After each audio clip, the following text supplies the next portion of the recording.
तो last lecture में हम लोग ने चैप्टर डिफरेंशिएशन कंप्लीट किया था। आज के इस वीडियो में हम लोग एक नया chapter application of derivatives start करेंगे। आई होप कि इसके बेसिक्स आप लोगों को अच्छे से आते हैं। ठीक है, तो स्टार्ट करते हैं। सबसे पहले थोड़ा सा रिवीजन लेंगे एंड देन उसके बाद प्रॉब्लम्स की तरफ मूव करेंगे। तो एप्लीकेशन ऑफ डेरिवेटिव्स में जो सबसे पहली चीज़ हम लोग पढ़ते हैं वो डेरिवेटिव का ज्योमेट्रिकल मीनिंग होता है। अब वो क्या होता है उसको देख लेते हैं। तो डेरिवेटिव का जो ज्योमेट्रिकल मीनिंग होता है वो होता है स्लोप ऑफ टेंजेंट। ठीक है, अब इसको समझाने के लिए सपोज करते हैं कि हमारे पास एक कर्व है y equal to f x. इस कर्व को अगर मैं किसी पॉइंट पे डिफ्रेंशिएट कर रहा हूँ, ठीक है, यानी कि डेरिवेटिव निकाल रहा हूँ उस पॉइंट के लिए, इसका मतलब मैं उस पॉइंट पे से पास होने वाले टेंजेंट की स्लोप निकाल रहा हूँ। समझ में आया? एक एग्जांपल लेकर के समझाता हूँ कि मैं क्या बोलने की कोशिश कर रहा हूँ।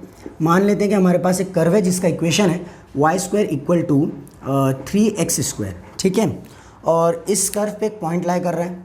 कोई भी एक आर्बिट्ररी पॉइंट ले लेते हैं। मान लेते हैं कि x की वैल्यू 1 है तो y की वैल्यू हो जाएगी ±√3, पॉजिटिव वाली वैल्यू लेते हैं। ठीक है, तो ये कर्व है और इस पे लाई करने वाला ये एक पॉइंट है। अब मैं क्या करता हूँ, इस कर्व को डिफ्रेंशिएट करता हूँ। तो अगर मैं इसको डिफ्रेंशिएट करूँगा x के रिस्पेक्ट में तो मुझे मिलेगा 2y into dy/dx equal to 6x। यहाँ से dy/dx की वैल्यू निकालेंगे तो अपने को मिलेगा 3x/y। ठीक है, तो हमको डेरिवेटिव मिल गया। अब मैं क्या करता हूँ, इस पॉइंट पे डेरिवेटिव निकालता हूँ, यानी कि इस पॉइंट को डेरिवेटिव में सब्स्टिट्यूट कर देता हूँ। तो इसको सब्स्टिट्यूट करेंगे तो क्या मिलेगा 3/√3, यानी कि फाइनल आंसर आएगा √3। तो हमने क्या फाइंड आउट किया, डेरिवेटिव की वैल्यू एट विच पॉइंट 1,√3, और उसकी वैल्यू क्या आ रही है, √3 आ रही है। ठीक है, समझ में आया? तो ये जो वैल्यू अपने को मिली है डेरिवेटिव की √3, ये क्या है, ये स्लोप है। किसकी स्लोप है? उस टेंजेंट की जो इस कर्व पे 1,√3 से पास हो रहा है। ठीक है, समझ में आ गया? तो डेरिवेटिव का ज्योमेट्रिकल मीनिंग क्या होता है, स्लोप ऑफ टेंजेंट। ठीक है, अगली चीज़ स्लोप ऑफ नॉर्मल देख लेते हैं। अब हमें पता है कि जो नॉर्मल होता है और टेंजेंट होता है ये दोनों एक दूसरे को परपेंडिकुलर होते हैं। और पैर ऑफ स्ट्रेट लाइंस में हम लोग ने ये पढ़ा है कि जब भी दो लाइंस परपेंडिकुलर होती है एक दूसरे को तो उनकी जो स्लोप का प्रोडक्ट होता है वो -1 होता है। ठीक है, तो हमारे पास दो लाइंस हैं, एक टेंजेंट है और एक नॉर्मल है, और दोनों एक दूसरे को परपेंडिकुलर है, यानी कि slope of tangent into slope of normal क्या हो जाएगा, -1 हो जाएगा। ठीक है, टेंजेंट की स्लोप और नॉर्मल की स्लोप का प्रोडक्ट क्या आएगा, -1 आएगा। तो इससे अगर मैं नॉर्मल की स्लोप निकालूं तो मुझे क्या मिलेगा, -1 स्लोप ऑफ टेंजेंट। ठीक है, समझ में आ गया? ओके, अब अगली चीज़ है रेट मेजर। इसको आप लोगों ने फिजिक्स के अंदर भी काफ़ी डिटेल में पढ़ा है। x डिस्प्लेसमेंट होता है, v velocity, a acceleration, t time होता है। ठीक है, तो वेलोसिटी क्या होता है, वेलोसिटी होता है rate of change of displacement with respect to time, यानी कि वेलोसिटी डिस्प्लेसमेंट का डेरिवेटिव है। ठीक है, समझ में आ गया? उसी तरीके से एक्सेलरेशन वेलोसिटी का डेरिवेटिव है, या फिर ऐसे कह सकते हैं कि जो एक्सेलरेशन है ये डबल डेरिवेटिव है किसका, डिस्प्लेसमेंट का। अब ये आया कैसे, तो इसको देख लेते हैं। हमें पता है कि जो v होता है वो dx/dt होता है। तो यहाँ पर a is equal to d/dt of v कर रहे हैं, यानी कि वेलोसिटी का डेरिवेटिव ले रहे हैं। वेलोसिटी का डेरिवेटिव ले रहे हैं यानी कि इसका डेरिवेटिव ले रहे हैं। ठीक है, इसका डेरिवेटिव लोगे इसका मतलब इसका डबल डेरिवेटिव हो रहा है क्योंकि ये खुद पहले से ही डेरिवेटिव है। ठीक है, तो एक्सेलरेशन क्या होएगा, डबल डेरिवेटिव ऑफ डिस्प्लेसमेंट। तो एक्सेलरेशन की वैल्यू हो जाएगी d/dt ऑफ dx/dt। dx/dt का डेरिवेटिव यानी कि d²x/dt²। ठीक है, समझ में आ गया? ओके, अब आगे बढ़ते हैं अप्रॉक्सीमेशंस की तरफ। ये एक सिंपल सा फॉर्मूला है, क्वेश्चन देखेंगे तो समझ में आ जाएगा कि किस तरीके से इसको अप्लाई हम लोग करते हैं। ठीक है, अब बढ़ते हैं मीन वैल्यू थ्योरम्स की तरफ। दो मीन वैल्यू थ्योरम्स अपने पास, पहला है रोल्स थ्योरम और दूसरा है LMVT। ठीक है, रोल्स थ्योरम ये कहता है कि अगर हमारे पास कोई एक फंक्शन है f(x) और ये फंक्शन इन तीन कंडीशंस को सेटिस्फाई कर रहा है।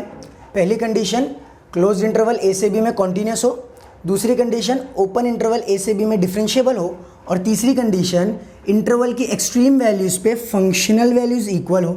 ठीक है, अगर किसी फंक्शन के लिए ये तीन कंडीशन सेटिस्फाई हो रही है तो रोल्स थ्योरम ये कहता है कि इस इंटरवल में कम से कम एक पॉइंट तो ऐसे होगा जहाँ पर डेरिवेटिव की वैल्यू, फंक्शन के डेरिवेटिव की वैल्यू 0 होगी। समझ में आ गया? तो मान लेते हैं कि a से b इंटरवल के बीच में लाई करने वाला एक पॉइंट c है। ठीक है, इसका मतलब फंक्शन के डेरिवेटिव की वैल्यू c पर 0 होगी। ठीक है, समझ में आ गया? ओके, अब दूसरा थ्योरम देखते हैं LMVT।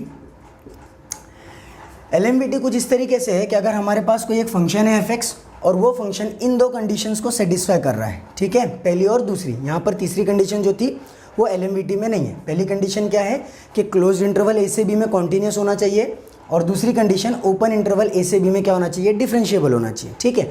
अगर ये दो कंडीशन कोई फंक्शन सेटिस्फाई कर रहा है, इसका मतलब a से b इंटरवल में कम से कम एक पॉइंट ऐसे लाइक करेगा जहां पर डेरिवेटिव की वैल्यू, डेरिवेटिव यानी कि इंस्टेंटेनियस रेट ऑफ चेंज, इसके बराबर होगा। ये क्या है, अगर आप इसको देखेंगे तो आपको स्लोप की याद आएगी। स्लोप का फॉर्मूला ऐसे ही होता है, ठीक है। तो स्लोप क्या होती है, स्लोप होती है एवरेज रेट ऑफ चेंज, ठीक है। तो LMVT ये कहता है कि अगर कोई फंक्शन इन दो कंडीशंस को सेटिस्फाई कर दे तो इंटरवल में कम से कम एक पॉइंट ऐसे होगा जहां पर instantaneous rate of change average rate of change के बराबर होगा। समझ में आ गया।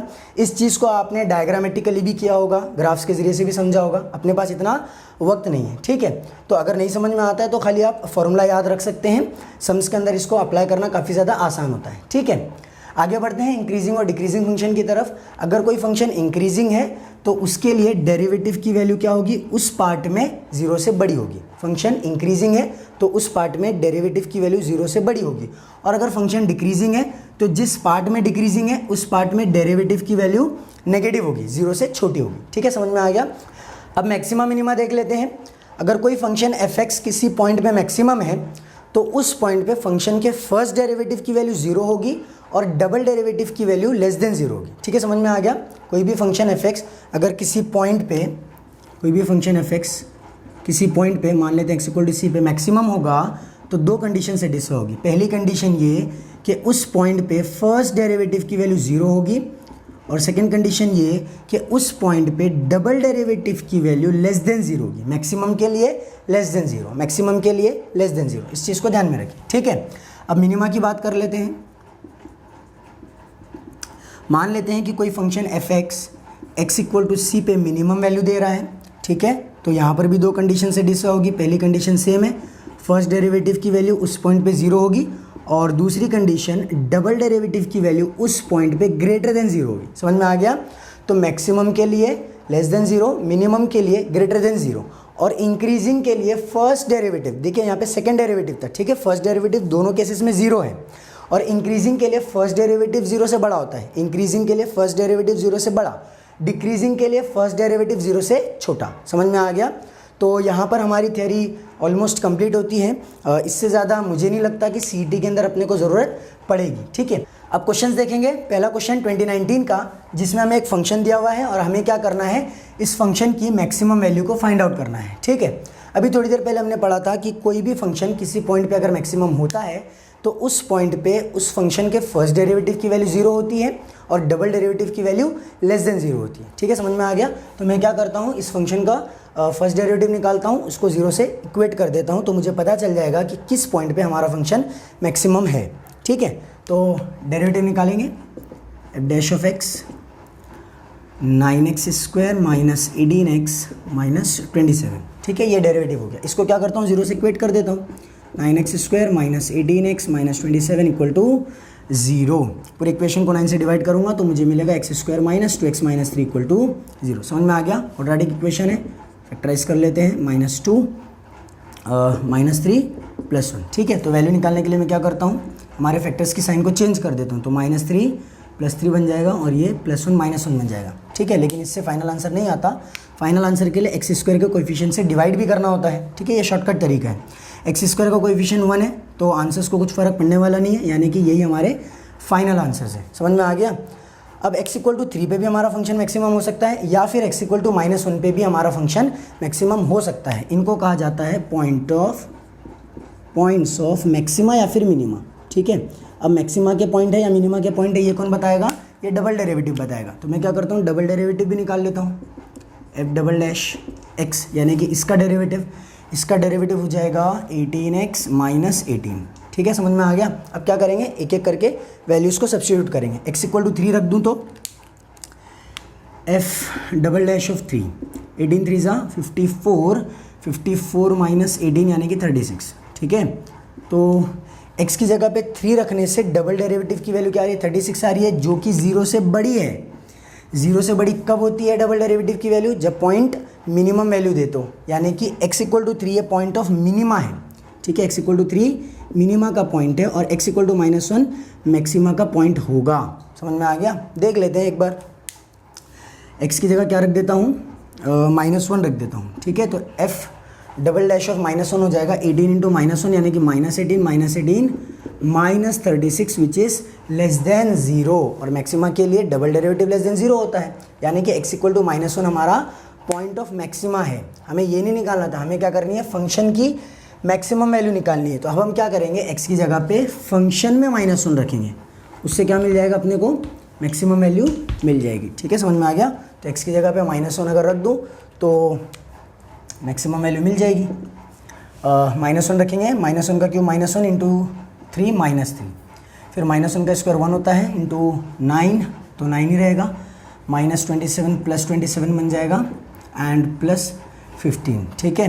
ये हो गया -12 15 -12 प्लस 3 27 प्लस 3 30, ठीक है। तो f ऑफ -1 की वैल्यू क्या आ रही है, 30 आ रही है, यानी कि यही हमारे फंक्शन की मैक्सिमम वैल्यू है। तो करेक्ट आंसर ऑप्शन ए है। समझ में आ गया? चलो अगला क्वेश्चन देखते हैं। इसमें क्या करना है हमें, एक कर्व दी हुई है y equals to log x to the base e, और इस पॉइंट पे हमें इस कर्व के लिए नॉर्मल का इक्वेशन फाइंड आउट करना है, ठीक है। चलो तो मैं क्या करता हूँ, पॉइंट दिया हुआ है, स्लोप निकाल लेता हूँ नॉर्मल की स्लोप आ जाएगी तो स्लोप पॉइंट फॉर्म से नॉर्मल का इक्वेशन भी आ जाएगा। नॉर्मल क्या है, एक लाइन है, ठीक है। चलो तो नॉर्मल की स्लोप कैसे निकलती है, टेंजेंट की स्लोप के नेगेटिव रेसिप्रोकल से, ठीक है। टेंजेंट की स्लोप कैसे निकलती है, डेरिवेटिव से। तो मैं क्या करता हूँ, इसका डेरिवेटिव निकाल लेता हूँ। तो y का डेरिवेटिव हो जाएगा dy/dx और log x का डेरिवेटिव हो जाएगा 1/x। समझ में आ गया? तो 1/x, x की जगह पे इस पॉइंट को सब्स्टिट्यूट कर देंगे, x की जगह पे 1 आएगा, यानी कि dy/dx की वैल्यू आएगी 1। समझ में आ गया? तो dy/dx क्या होता है, स्लोप ऑफ टेंजेंट होता है। स्लोप ऑफ टेंजेंट 1 है, तो स्लोप ऑफ नॉर्मल क्या हो जाएगा, इसका नेगेटिव रेसिप्रोकल यानी कि -1, ठीक है। तो स्लोप ऑफ नॉर्मल भी आ गई -1। ओके, अब क्या करेंगे, स्लोप पॉइंट फॉर्म लगाएंगे और आंसर निकालेंगे। तो इक्वेशन ऑफ नॉर्मल हो जाएगा by slope point form y minus y1 equals to slope of normal x minus x1, ठीक है। x1 1 है, y1 0 है, तो यहाँ पे y इक्वल टू mn यानी कि -1 x minus 1, y equal to -x plus 1, तो x plus y minus 1 equal to 0। ये इक्वेशन ऑफ नॉर्मल है। कहाँ पर दिख रहा है, x plus y equal to 1, ठीक है, ऑप्शन सी, ये हमारा करेक्ट आंसर है। क्लियर है? अगला क्वेश्चन, इसको शायद आपने बोर्ड्स की टेक्स्ट बुक में भी किया है।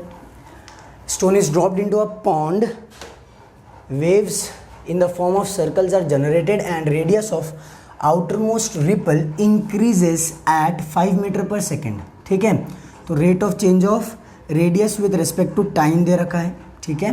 तो dr/dt की वैल्यू क्या है, 5 है। Then after 2 seconds area increases at the rate of 50 centimetre square per second, ये या फिर ये, ठीक है। ये अपने को पता करना है, यानी कि हमें क्या फाइंड आउट करना है, dA/dt की वैल्यू को फाइंड आउट करना है, ठीक है। dr/dt की वैल्यू क्या दे रखा है, 5 दे रखा, और dA/dt की वैल्यू कहाँ पे पता लगानी है, t इक्वल टू 2 पे, आफ्टर 2 सेकेंड्स, यानी कि t इक्वल टू 2 सेकेंड्स में, ठीक है। हमें पता है कि सर्कल का जो एरिया होता है उसका फॉर्मूला होता है πr²। इसको अगर मैं t के रिस्पेक्ट में डिफ्रेंशिएट कर दूं तो मुझे मिलेगा dA/dt equal to pi constant है r² का डेरिवेटिव 2r इंटू dr/dt, ठीक है। समझ में आ गया? dr/dt की वैल्यू कितनी दे रखा है, 5 दे रखा है, तो dA/dt हो जाएगा 5 इंटू 2r यानी कि 10 पाई r। समझ में आ गया? तो dA/dt 10 पाई r है, लेकिन हमें कब पता करना है, जब t इक्वल टू क्या हो जाए, 2 हो जाए। हमें पता है कि जो रेडियस है वो 1 सेकेंड में 5 से बढ़ रहा है, तो 2 सेकेंड में रेडियस कितना हो जाएगा, 10 का हो जाएगा, यानी कि 2 सेकेंड के बाद रेडियस की वैल्यू 10 हो जाएगी। तो इसमें r की जगह पे क्या रख दो, 10 रख दो, 10 इंटू 10 क्या हो गया, 100 हो गया। तो आंसर क्या है, 100 पाई सेंटीमीटर स्क्वायर पर सेकेंड, जो कि यूनिट है उसकी, ठीक है ना। एरिया का rate of change centimetre square per second में दिया जाएगा। तो करेक्ट आंसर ऑप्शन बी है। क्लियर हो गया?